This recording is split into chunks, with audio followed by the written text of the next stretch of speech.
to be friends. Why are you doing this, please? I would have never left, I swear, I swear.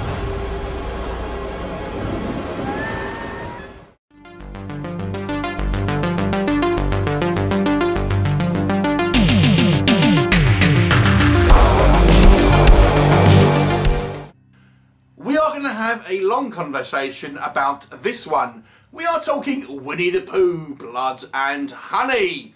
This is a low-budget British movie directed and written by Frake-Waterfield and produced by Scott Jeffrey.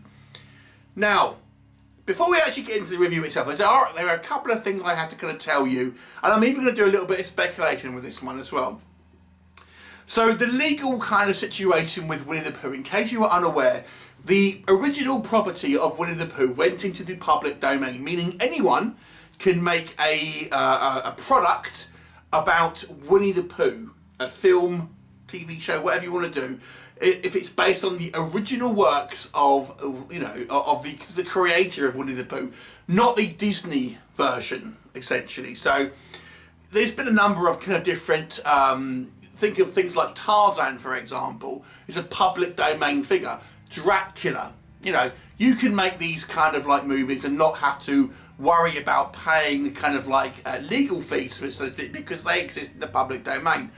Winnie-the-Pooh has just got into that. So Scott Jeffrey, or at least that's the pseudonym he uses, is the head of a couple of different film production companies, in particular Jagged Edge Productions. They are a British low-budget B-movie company that have spin out loads of films. If you are familiar with my channel, and I don't know if you are, you would have heard me mention Scott Jeffrey many, many times. And they have made movies based on public domain properties, as you know, in the past. Jack and Jill, the Amityville kind of movies. Humpty Dumpty, to name but a few. And of course they do some sort of like mockbuster and some original ones as well. So with the kind of the passing of Winnie-the-Pooh into the public domain, of course, Jagged Edge Productions thought they would spin a low-budget kind of movie out into the public consciousness. But here's where it got interesting. This one picked up, as I'm sure you're aware, a lot of traction online. A lot of kind of like sites and news places run with the kind of the headline that there was going to be a Winnie-the-Pooh horror movie, a slasher movie. So then they realised they had a little bit more of a kind of a lightning in a bottle. When I say they, I mean the kind of the production company, Scott Jeffrey, the head of that production company. So they decided to go back and do reshoots to kind of like up the production value. Because let me tell you, if you're not familiar with Scott Jeffrey movies, they are cheap. We are talking a couple of £1,000 a movie, budget cheap a lot of the time. They have variable quality, but I've got to be honest with you, for the most part, they're very quickly produced, you know, normally shot over a weekend, and I've spoke to the directors of some of these films, and they've told me this, and, you know, that they're shot a very kind of like meager budget, sometimes even back to back with other films. So, obviously they had made this kind of, or at least started to make this Winnie-the-Pooh horror film, but they were getting a lot of attention. So they went back to do reshoots to make the movies have a slightly higher production value, more gore, more kind of scenes of horror, a little bit of a kind of you know, a polish. So then we come to the actual film itself. Now, let me actually give you the synopsis now. So this film is basically set once Christopher Robin, who of course is the primary protagonist in the original Winnie-the-Pooh stories, he had gone off to college for a few years and kind of left all his friends at 100 Acre Wood in the forest, and they have essentially turned feral. They've eaten Eeyore, and this is all in the kind of the intro here, so I'm not spoiling anything, and are now have a hatred towards humanity, in particular Christopher Robin. And he returns some years later after college to kind of meet his old friends and finds out they are now psychopathic killers. We've also got a separate group of girls who are on a kind of like girls' holiday away because one of them has got stalked by, you know, an unrelated stalker, and they kind of run afoul of Pooh and Piglet. So let's talk. Let's talk about what I think works in this movie. So, what can I say? This movie, and I've seen a lot of the kind of the Jagged Edge productions, Scott Jeffrey productions, and this one, it definitely is more gory than the majority of these films that they've done before. I suspect a lot of this was kind of done in reshoots, and I am going to speculate a little about what I think went on here in just a little bit. But yeah, it is more gory. There are a couple of decent kills here, and unlike a lot of these films that have come out of this production company, because they can't afford to do much, it's not particularly kind of grandiose, or where they kind of the camera cuts away. But we do see actually a reasonable amount of gore here.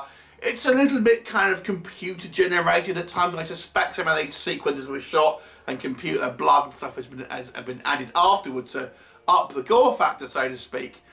But nonetheless, there still is a couple of decent kind of gore sequences here. You know, low budget ones admittedly, but you know, some fairly kind of brutal kills.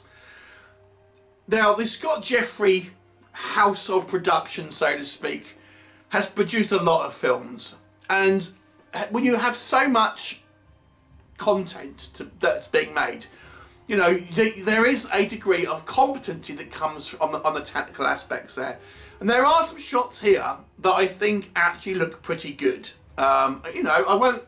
It's a low budget film, but I'll give praise where it's due. There are some sequences here that I think are quite well shot, and will kind of give you the impression that they're kind of, you know, from a higher kind of like echelon kind of production company here, because they produce so much. Obviously they do a lot of work, so obviously they get better and better at their craft, and that includes the technical aspects. So although I don't think it's a slam dunk across the board of the technical aspects here, nonetheless I think it's competently put together in regards to the technical elements here. You know, I think the lighting is quite good a lot of the time, the cinematography, the sound design, things like that. I think, you know, they do a decent enough job with this movie. The actual Winnie-the-Pooh as creatures and aesthetics, I'm going to put some speculation in just a minute. But I have to say, I kind of liked the look of them. The look of these kind of killers. Because they do look a weird, like, they kind of look, you know, like kids' things that have been mutated somehow, corrupted. They kind of do look like the legitimately corrupted childhood figures, if that makes sense.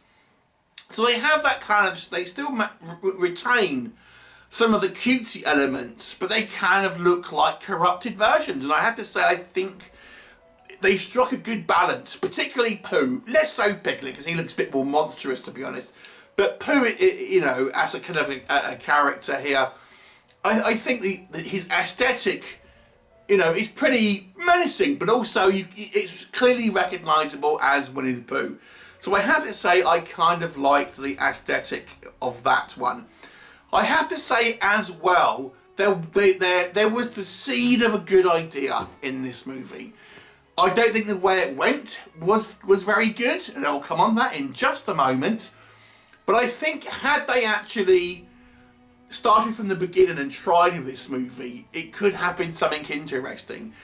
As it stands, and I'm going to come on to it now, it ends up being a very, very typical kind of Scott Jeffrey produced movie. But I think had they, in particular, they focused on Christopher Robin as a character and his relationship, it could have been a very different film, I would have said. Now, Scott Jeffrey's production company, Jagged Edge Productions, and Scott Jeffrey seem to be completely adverse to ever having a male protagonist in any of their films. It's always a bunch of girls. And that's all good from time to time. Maybe even the majority of the time, but it seems to be every time. And I think had they had a movie where they had concentrated on the Christopher Robin character and his kind of relationship now with these creatures would have been better. There's elements here that I felt were reshot. I think particularly the Christopher Robin stuff, in my opinion, I speculate that was a lot of the reshoots. But it's very discombobulated. Let's talk about what doesn't work. Because I have to say, you know, and again, this is going to be some speculation on my part here. This movie is one of the worst put together movies I've seen, even for a Scott Jeffrey film. Because I feel that they've kind of filmed the original movie, which I suspect was just like girls away for the weekend being terrorised by guys in kind of Winnie-the-Pooh masks. That's probably just the kind of the basic, you know, story that was going to come up. Then they got all this media attention. Like, now we've got to tie it in a little bit more with the actual kind of like story of Winnie-the-Pooh and the kind of the Christopher Robin character and things like this. And as such, you have kind of two storylines do converge briefly, but you know, it ends up being a real mess of a story. So let me just go into a little bit more context, and I'll avoid spoilers here. So I would say about a third of this movie is to do with Christopher Robin, and then about 2/3 of the movie is to do with this bunch of girls. The problem is that the bunch of girls is the kind of the A storyline, so to speak, and because I feel that they've probably done reshoots with and added the Christopher Robin stuff later, we get virtually no characterization with any of these kind of like these female characters. It's a bunch of generic kind of female protagonists with really no characters. You know, it's just a bunch of pretty girls. That might be enough for some of you, but honestly, for me to care about you know, a film's protagonist, I need to have some idea of who they are, some idea of what they want, and then the Christopher Robin sequences. It just seems like a waste of an opportunity. They could have built an interesting story, you know, about this guy who has had this kind of past and when he was a kid, and you know what these kind of creatures are, and we're going to come on to them in a minute. But no, you know, it's kind of like that doesn't get a lot of screen time, to be honest, and Christopher Robin's kind of like sidelined for a lot of the movie in favour of these kind of generic, kind of like no character female characters. Well, characters, I'm using that with air quotes. And as such, it really becomes a very discombobulated movie from a story point structure, because you feel like you have 2/3 of one movie and a third of another hodgepodge together to try and make this kind of a little bit more related to the kind of the Pooh mythos, and also to have a little bit more kind of gore in it, and a little bit like torture scenes and things like that. And that may be the case, but story-wise, it's an absolute mess. Now again, you know, had this been from the beginning, had it been a movie that concentrated on the psychological side of it, you know, the Christopher Robin's psychological, what these things mean to him, what are they? It would have been interesting, but they don't do that. But let's talk about these Pooh and Piglet. One of the other issues that this movie has is it really is ill-defined about what these actually are. Now, you might not care, you might just think it's a B-movie horror film, but I went into this movie assuming that these were just kind of like people with masks on, but it doesn't seem to be the case. They actually seem to be some type of creatures, and I'm thinking, is this what they looked like when Christopher Robin was a boy? Because they look kind of like, when he first sees them again, he's like, oh, alright, you know. So is this, were they actually like more animals when they were, because it just seems to be like, he sort of sees them and then doesn't really, and then they're acting weird. Were they like hulking, like weird looking serial killer types when you were a kid? Are they actually kind of animals? Because I always thought the Winnie-the-Pooh thing, the 100 Acre Woods was all like his imagination. But here they're kind of like, oh no, they're actually walking around, but are they kind of guys in masks? Are they kind of creatures? It's kind of like, doesn't really sort of give you any idea, you just got to accept it. Okay, you know, whatever, you know, you don't really know what you're looking at. So we have a bunch of kind of characters that are very kind of ill-defined in regards to our protagonists, with no real kind of defining characteristics in regards to their personalities. We got some killers that we can kind of recognise as, you know, corrupted versions of our kids' favourites, but we don't really know what their deal is. I mean, are they creatures? Are they guys in suits? You know, were they always looking like this? Don't know. You know, doesn't matter. Just watch the film. Consume. So, you know, it's a real kind of, it doesn't fit together very well. And then we kind of just get to the kind of like the typical kind of running around with the various kind of girls, you know, getting killed, getting separated into the typical kind of like low budget kind of slash affair. And then we get a smattering of other characters. There's of course a couple of characters that have to put on a fake American accent to try and kind of, you know, make it more appealing overseas and things like this.